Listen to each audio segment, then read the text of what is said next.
Okay sir, Bharatbhai મુલાકાત લીધી આજે સિવિલની અંદર મારા આરોગ્ય વિભાગમાં આવતી આ હોસ્પિટલમાં હું રૂબરૂ તમામ ડિપાર્ટમેન્ટો વિભાગો જોવા માટે આવ્યો છું. કઈ માઇક્રો લેવલની ક્ષતિ પ્રોબ્લેમ્સ હું રૂબરૂ નિહાળી અને માત્ર સુરતની ગુજરાતની તમામ સિવિલોમાં આ સુધારવાનો પ્રયાસ કરીશું. અત્યારે બેસ્ટ સુવિધા, વિનામૂલ્ય સુવિધા આપણે આપી રહ્યા છીએ, પણ એમાં વધુમાં વધુ સ્પીડથી દર્દીઓને પ્રોબ્લેમ ન થાય. દર્દીઓ સાથે પણ મેં વાતચીત કરી છે, ડોક્ટરો સાથે પણ વાત કરી.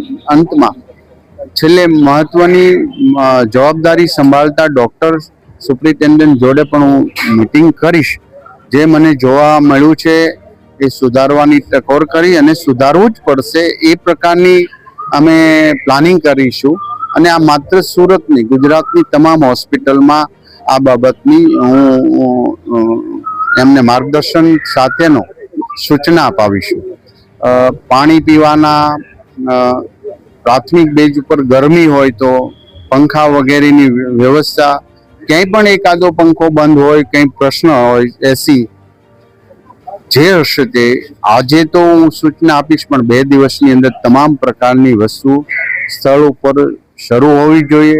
કોઈ દર્દીને અગવડ ન પડતી હોવી જોઈએ. એ નાના અને મધ્યમ વર્ગના ગરીબ લોકો આવે છે, જેની ભગવાનની જેમ અહીંયા આવે, એમનું ધ્યાન રાખવું એ આપણા સૌની ફરજમાં આવે છે. અનેક વાર મીડિયા દ્વારા આવતા પ્રશ્નોને પણ અમે ગંભીરતા લઈએ છીએ અમારી, અને એનો પણ સોલ્યુશન કરવાનો અમે પ્રયાસ કરીશું.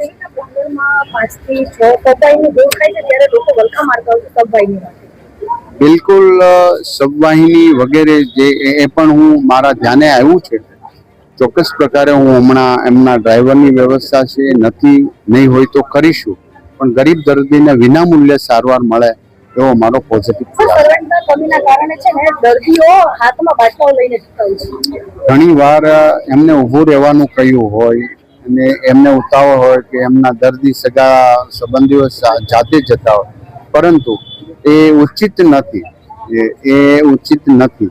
જો આવી કંઈક ક્ષતિ છે તો પણ હું એ જાણ કરું છું.